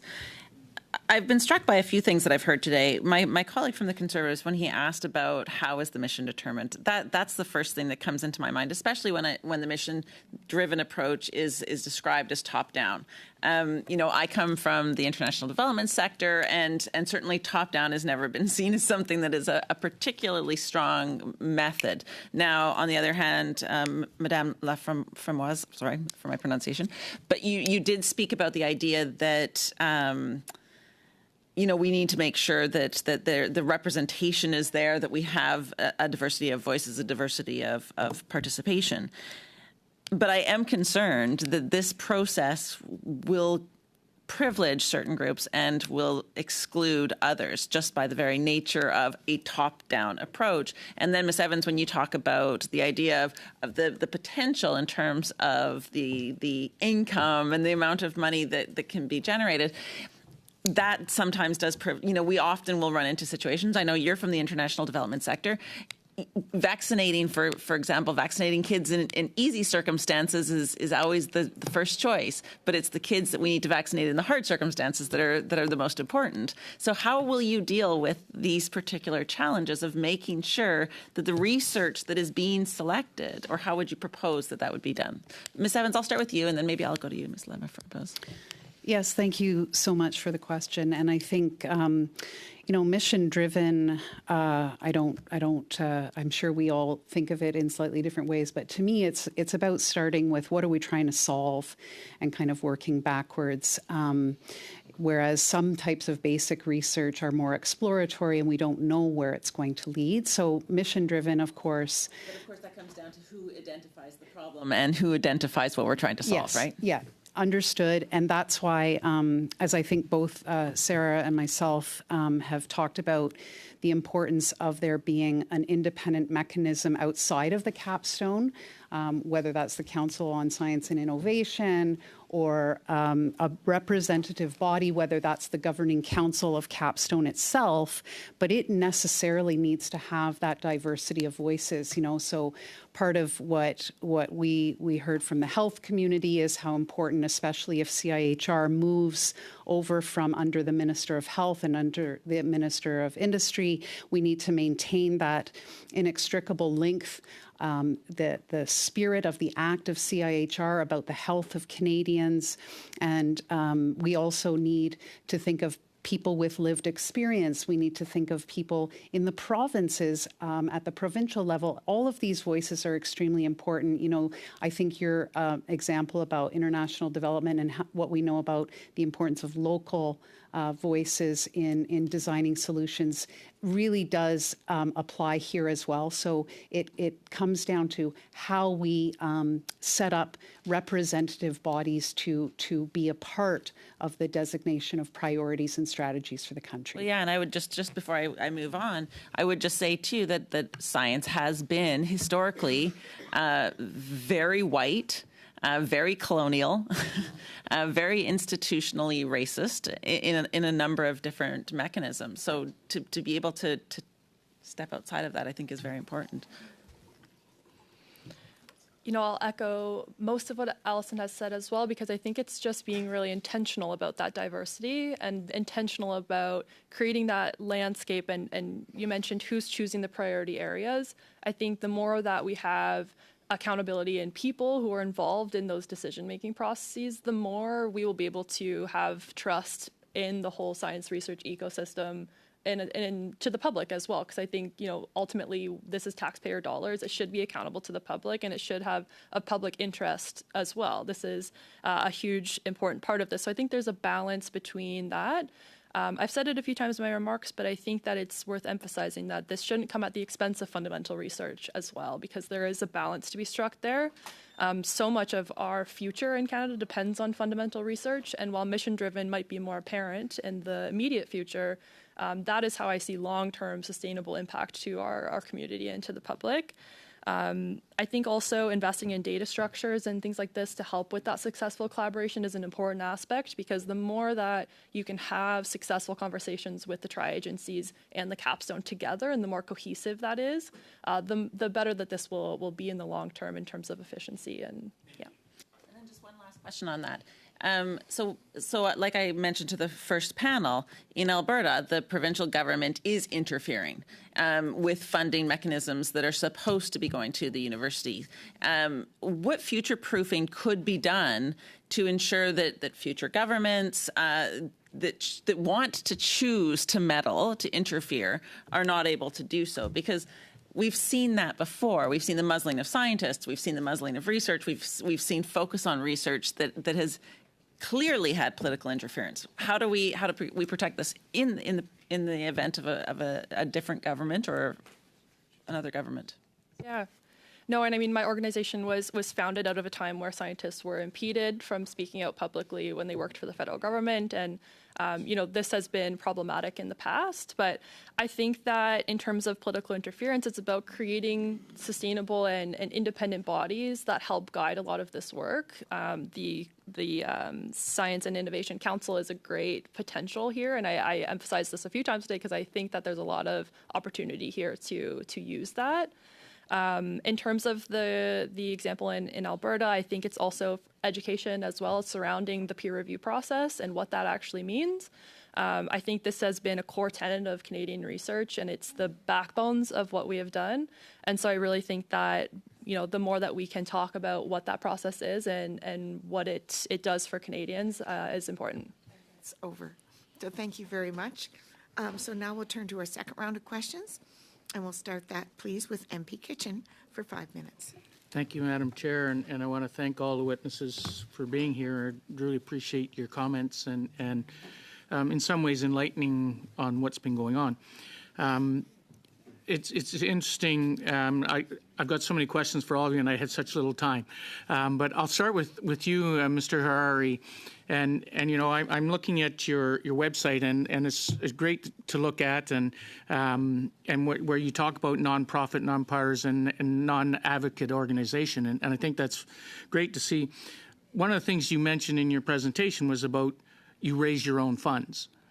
And I think that's another fantastic thing, because the reality is, as a government, we have to be very judicious with taxpayers' dollars.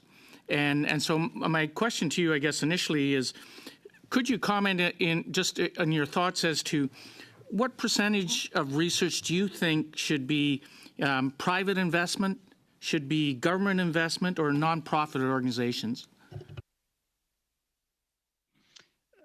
Thank you for the question. Are you referring to the funding for research in research institutes? Is that the question? Yes. Yes. Thank you. Okay. Yeah. Thank you. So that differs country to country, but I think the main chunk of funding for research institutes coming from public and from government.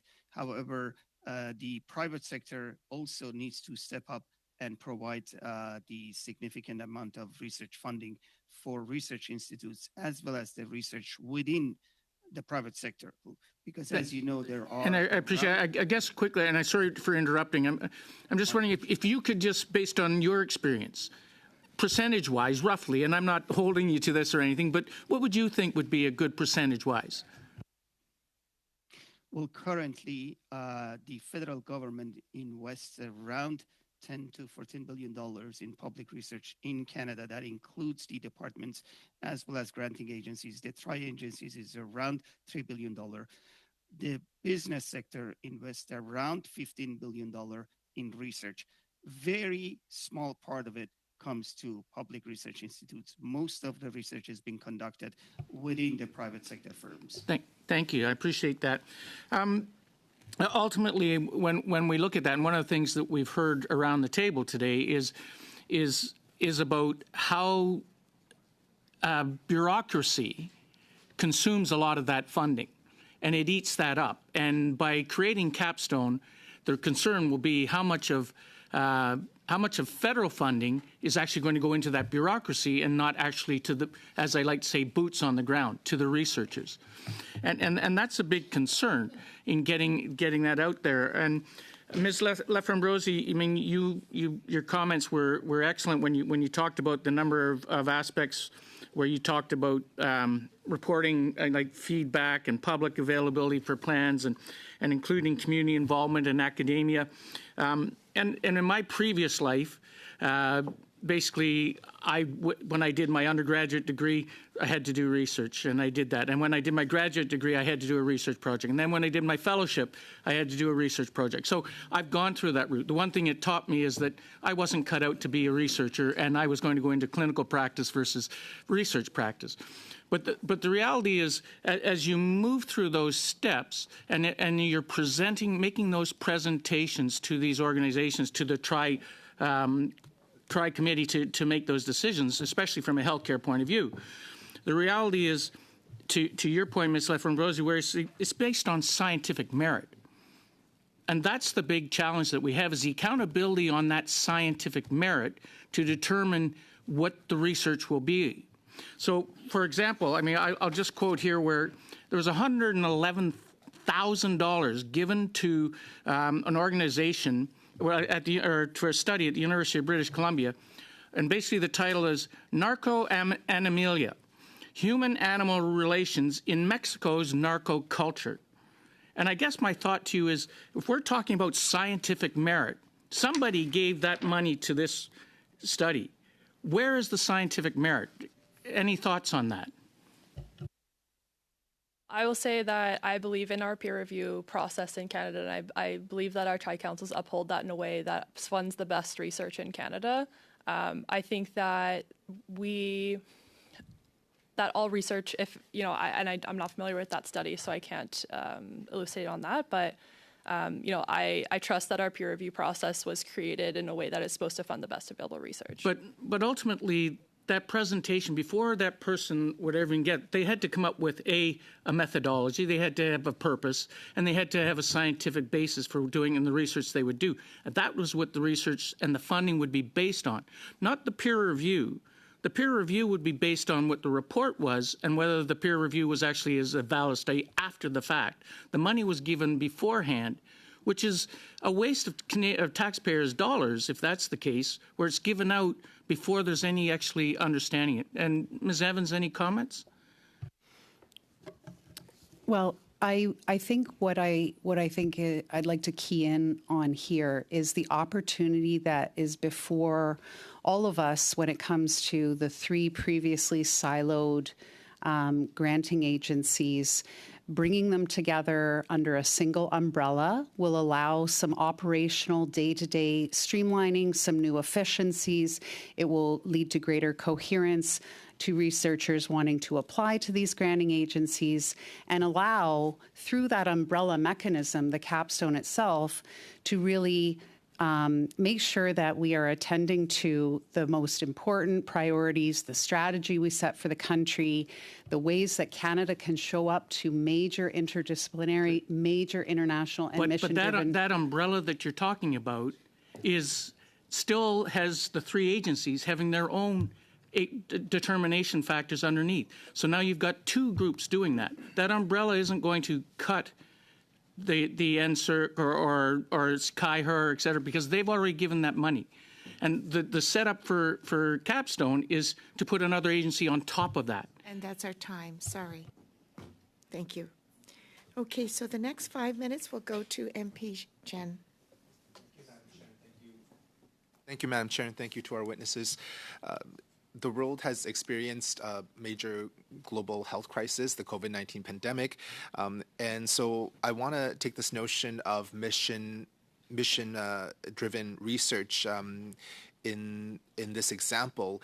What could an organization like Capstone that implements mission-oriented research, what would they have done differently if we were in the midst of a global pandemic? Could you, Ms. Evans, talk about that further? Well, I guess we're talking a little bit in theoretical here, because in the absence of existing structures when the pandemic hit, a whole bunch of new ways of working had to be developed. All kinds of synergies across governmental departments had to be forged. Now, the urgency of the situation, I think people rose to the occasion, and we were able to set up funding for rapid response research. We were able to be at the forefront of some very important outcomes that not only helped in Canada but elsewhere. And we've also seen a variety of structures and changes come into place post-pandemic based on the learnings. So how exactly the capstone, where we're awaiting the details in the fall economic statement, might purport to operationalize in those moments, we're all awaiting those details. But I think that there's a sense that the time and energy invested to sort of create ad hoc cross-governmental bodies to address, it was a health emergency that time, it could be a climate change emergency the next time, maybe the forest fires were another example. We just want sort of a one-door, one-stop shop going forward where that interstitial tissue is already there and it's being strengthened through each successive major challenge. Countries have taken bold strategic action to enhance their research ecosystems. What can we learn from what peer countries have done so that we can move forward in a way that is thoughtful and we can learn from others' experiences? I echo my colleague Mehrdad's earlier example of UKRI. We also have our homegrown example in the province of Quebec. And I find that our colleagues in that province have a lot of interesting perspectives and lessons learned as they put their own granting agencies under a single umbrella. And, I do think that Canada is, the type of country that ought to look very closely at what is working in other jurisdictions. We have our own unique challenges here, our federated model, for example, but I do think that we don't have to reinvent everything, and I like the fact that we are making good on some of the recommendations from the previous studies to try and get ourselves into an operational state of readiness. Thank you. To Dr. Laframboise, in terms of political interference, how can we make sure that in the structure or strategy around the Capstone organization that funding decisions are independent and that we can prevent interference, whether it be political, peer-to-peer, or in the workplace? Thank you. I think this really comes down to the accountability mechanisms that will be in place for this Capstone project. I see this, again, as being a really great opportunity to proactively have these conversations now. I think that when we're talking about political interference, we can look to examples where we know that when the public kind of sees evidence and they see these types of procedures, they're more willing to trust it. And I really believe in the accountability that we have to the public on spending research dollars. And so, putting in mechanisms like publicly available reports, impact statements, mission statements, mandate letters, things like this, you'll have the opportunity to have that conversation surrounding accountability. But without those mechanisms, it's almost impossible to hold the organization accountable to its actions. And so that would be kind of my recommendations. And I have more listed in my brief. I know we don't have the details of the changes yet for this organization, but if you were to talk about we've spoken about opportunities, what would be one big concern you might have in terms of the creation of this organization? I think the involvement of the community is the most important part for me. I've spent the last few years advocating for graduate student scholarships and postdoc salaries, and I think it was 20 years before we saw increases to those salaries and scholarships.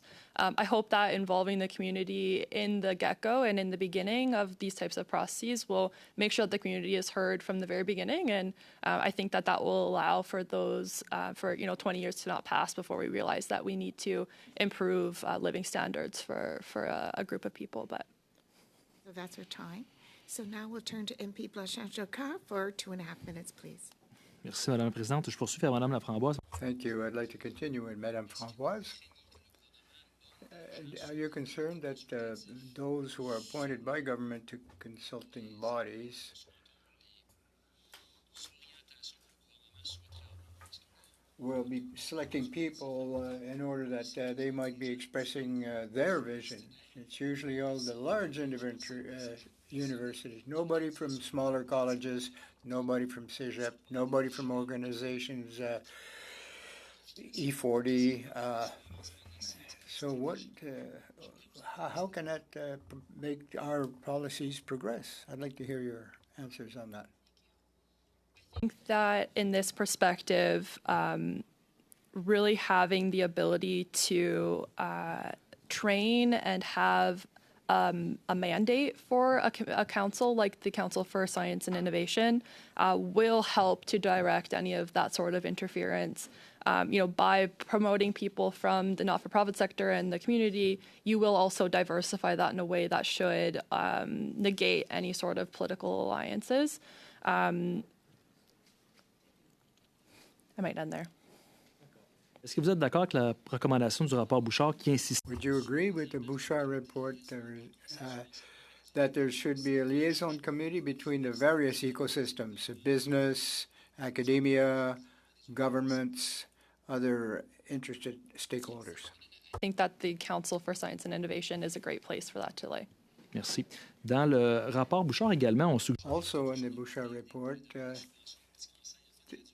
there should be a single window to access grants, efficiency measure, of course, and because the red tape and the bureaucratic load is very heavy and very costly.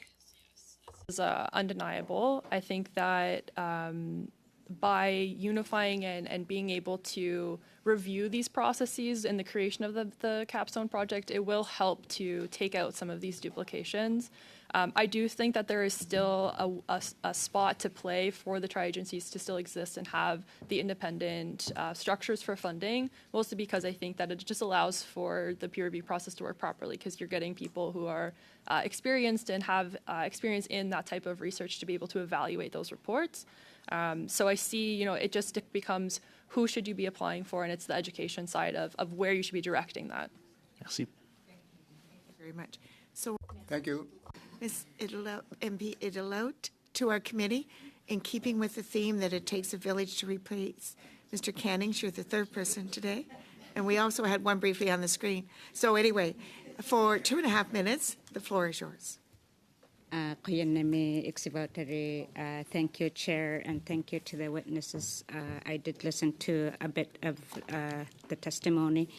One of the questions that came to mind based on some of your responses so far, we know that, for example, Canada just didn't emerge, that First Nations, Métis, and Inuit were here before Canada became a country.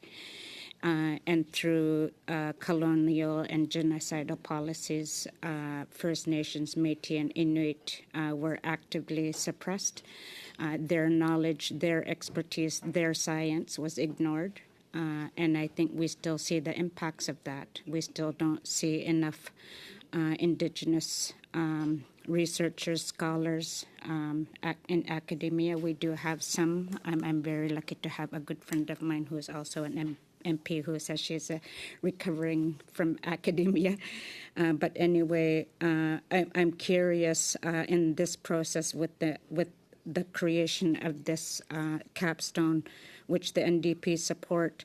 What will this agency do to ensure that Indigenous research is also supported, that Indigenous expertise is part of the design, and that Indigenous researchers are also funded through the capstone?